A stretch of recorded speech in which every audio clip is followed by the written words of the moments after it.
Previous video में हम लोगों ने एक्सरसाइज 9.1 के 13 क्वेश्चन को कंप्लीट कर लिया था। आज की इस वीडियो में हम क्वेश्चन नंबर 14 को कवर करेंगे। इसके अंदर हमें क्या बोला है, 1.2 meter tall girl sports a balloon moving with the wind in a horizontal line at a height of 88.2 meter from the ground. देखो क्वेश्चन नंबर 14 में एक लड़की है, लड़की की हाइट हमें गिवन है 1.2 मीटर। अब यहाँ पर एक बैलून है, बैलून जो है विंड के साथ मूव हो रहा है हॉरिजॉन्टल लाइन में, और बैलून की हाइट जो है ग्राउंड से 88.2 मीटर है। अब देखो इस क्वेश्चन में डायग्राम गिवन है, तो डायग्राम को देखते हैं। इस क्वेश्चन के अंदर हमें डायग्राम नहीं बनाना, डायग्राम हमें बुक में ऑलरेडी दिया हुआ है। अब देखो यहाँ पर ये जो ए बी है, ये हमारी लड़की है, ए बी लड़की की, इसकी हाइट हमें गिवन है 1.2 मीटर, और ये जो है हमारे बैलून है। अब देखो यहाँ पर जो है ये दो बैलून नहीं है, यहाँ पर जो है एक ही बैलून है। ये बैलून जो है हॉरिजॉन्टल लाइन में, देखो हॉरिजॉन्टल लाइन में विंड के साथ मूव हो रहा है। यहाँ पर देखो ये बैलून जो है यहाँ पहले यहाँ पर था, फिर ये जो है इसकी हवा की मदद से हॉरिजॉन्टल लाइन में यहाँ से यहाँ पर आ गया, तो ये जो है हमारा एक ही बैलून है। आगे हमें क्या बोला है, और इसकी देखो बैलून की हमें ग्राउंड, ये जो बीजी है हमारा, ये सबसे नीचे वाला ये ग्राउंड है, इससे बैलून की हमें ग्राउंड से हाइट भी गिवन है 88.2 मीटर। ये जो है ग्राउंड से 88.2 मीटर ऊपर है। आगे हमें क्या बोला है, the angle of elevation of the balloon from the eyes of the girl at any instant is 60 degree.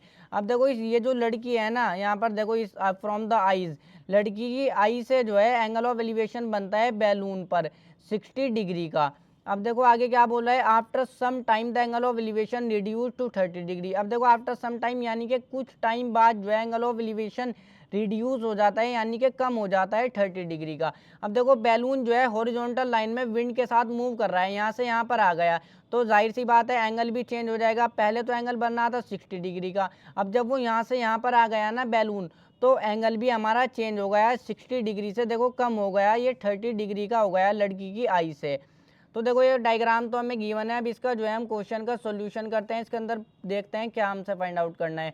Find the distance travel by the balloon during the interval. देखो हमें जो है यही फाइंड आउट करना है कि इसने बैलून ने जो है कितना डिस्टेंस ट्रैवल किया। तो देखो इस क्वेश्चन में सबसे पहले अब यहाँ पर एक चीज़ को ध्यान से समझो, ये जो है देखो एंगल ऑफ एलिवेशन जो है हमारा हॉरिजॉन्टल लाइन के साथ बनता है, तो ये जो ए लाइन है ये हमारी हॉरिजॉन्टल है, और ये वाली जो लाइन है ये वाली भी हमारी हॉरिजॉन्टल है। अब देखो ये जो ए बी है हमारा, ये इसके ई जी के इक्वल होगा। ये ए बी हमारा 1.2 मीटर है, ये ई जी भी हमारा 1.2 मीटर होगा, क्योंकि ये वाली भी हॉरिजॉन्टल लाइन है और ये वाली भी हॉरिजॉन्टल लाइन है। अब देखो मेरे पास ये जो है पूरा एफ जी है और ई जी भी है, तो मैं एफ जी में से ई जी को माइनस करूँगा, मेरे पास एफ ई आ जाएगा। देखो इस पूरे में से जो है मैं इतने को माइनस कर दूंगा, तो मेरे पास एफ ई आ जाएगा। तो मैं जो हूँ सबसे पहले एफ ई को ही फाइंड आउट करूँगा। एफ ई को फाइंड आउट करने के लिए मैं जो हूँ इसमें एफ जी में से माइनस कर दूंगा इसको ई जी को, तो माइनस कर दो यहाँ पर ई जी को। देखो एफ जी में से ई जी को माइनस कर दूंगा, तो मेरे पास जो है देखो यहाँ पर जो है एफ ई आ जाएगा जी। तो एफ जी की वैल्यू कितनी है, देखो यहाँ पर एफ जी की इस पूरे की वैल्यू हमें ग्राउंड से इसकी बैलून की हाइट है 88.2, तो 88.2 हम जो है यहाँ पर रख लेंगे माइनस। ई जी की वैल्यू कितनी है मेरे पास 1.2, इज माइनस कर देंगे इसमें से 1.2, तो एफ ई की वैल्यू हमारे पास आ जाएगी। तो जब हम इसमें से माइनस करेंगे तो हमारा ये आ जाएगा 87 मीटर। अब देखो ये जो है एफ ई, यहाँ पर देखो एफ से लेके ई तक का डिस्टेंस हमारा कितना हो जाएगा, यहाँ पर एरो लगा देता हूँ, एफ से लेके ई तक का डिस्टेंस हो जाएगा हमारा 87। अब देखो ये जो बैलून है हमारा हॉरिजॉन्टल लाइन में मूव कर रहा है, तो ये हॉरिजॉन्टल लाइन में मूव कर रहा है, और देखो ये वाली भी हमारी हॉरिजॉन्टल लाइन है।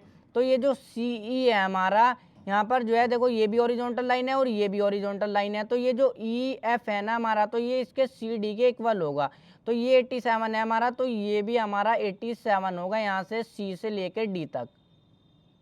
देखो सी से लेकर डी तक, क्योंकि देखो ये वाला भी हॉरिजॉन्टल लाइन है, एकदम हॉरिजॉन्टल लाइन में मूव कर रहा है हमारा बैलून, देखो साफ साफ लिखा हुआ है, और ये सी भी हमारी हॉरिजॉन्टल लाइन है। तो जब ये दोनों हॉरिजॉन्टल लाइन है और देखो एक दूसरे के पैरेलल होगी जब हॉरिजॉन्टल है, तो ये दोनों जो है ना, ये 87 है तो ये भी 87 होगा, सी एफ जो है इसके सी डी के इक्वल हो जाएगा।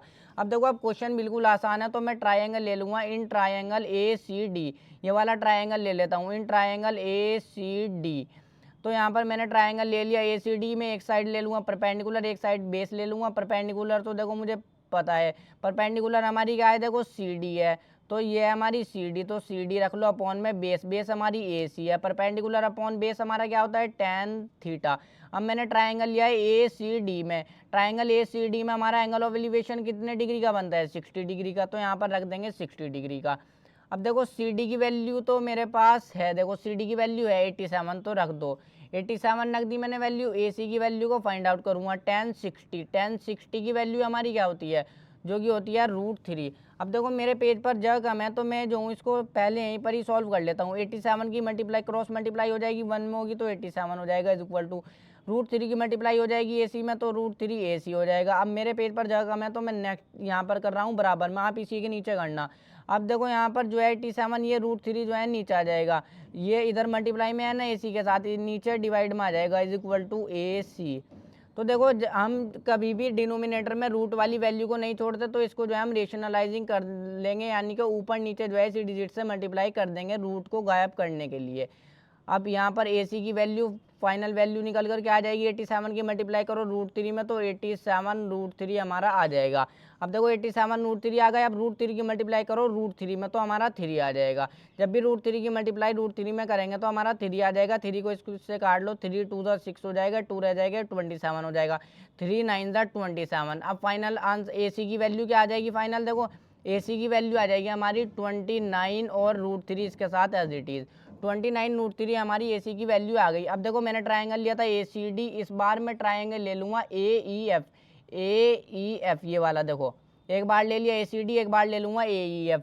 तो नीचे लिखो यहाँ पर in triangle A E F, मैंने ट्रायंगल ले लिया ए ई एफ, इसमें भी मैं ले लूँगा परपेंडिकुलर अपॉन बेस। देखो परपेंडिकुलर इसके अंदर भी मुझे पता है परपेंडिकुलर क्या है, मेरी ई एफ है, तो मैं परपेंडिकुलर को रख लेता हूँ ई एफ, परपेंडिकुलर रख लिया। अब देखो मैंने इस बार ट्रायंगल लिया है ए ई एफ, तो बेस जो है ये हमारी पूरी हो जाएगी। यहाँ पर ये लाइन मत ड्रॉ करना है, समझाने के लिए मैं बता दिया, तो बेस पूरी हो जाएगी हमारी ये ए ई, तो इसको रख लो ए ई।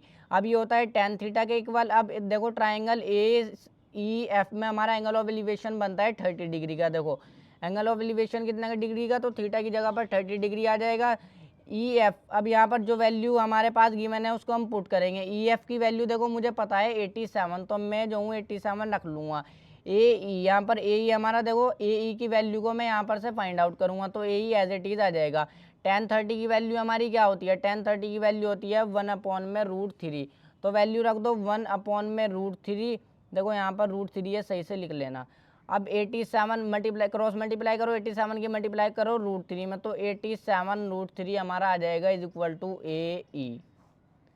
तो ए ई की वैल्यू क्या आ गई हमारी 87 √3 आ गई। अब देखो मेरे पास इस पूरे ए ई की वैल्यू है 87 √3 और मेरे पास ए सी की वैल्यू भी आ गई, देखो 29 √3।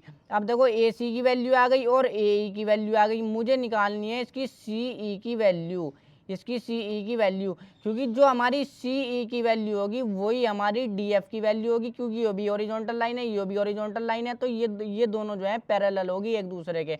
जो सी ई की वैल्यू होगी वही हमारी डी एफ की भी वैल्यू होगी। तो देखो मैं जो हूँ यहाँ पर से सी ई की वैल्यू को निकालूंगा। सी ई की वैल्यू को निकालने के लिए देखो ए ई की वैल्यू है, मैं इस पूरे में से ए ई में से मैं ए सी को माइनस कर दूंगा, तो मेरे पास सी ई आ जाएगा। तो मैं ए ई में से माइनस कर दूंगा ए सी की वैल्यू को। ए ई की वैल्यू हमारे पास क्या आई है, देखो 87 √3 मैंने अभी फाइंड आउट करी। ए सी की वैल्यू हमारे पास क्या आई है 29 √3, 29 √3। अब 87 √3 में से हमारा 29 √3 माइनस हो जाएगा, ये माइनस होकर आ जाएगा। 87 में से 29 को माइनस करेंगे 58 आ जाएगा, 58 और √3 इसके साथ एज इट इज आ जाएगा मीटर। अब देखो फाइनल आंसर हम करके लिख देंगे, यहाँ पर लिख दो नीचे distance travel by balloon, balloon के द्वारा कितना डिस्टेंस ट्रेवल किया जाएगा, देखो 58 √3 मीटर, यही जो है हमारा फाइनल आंसर हो जाएगा।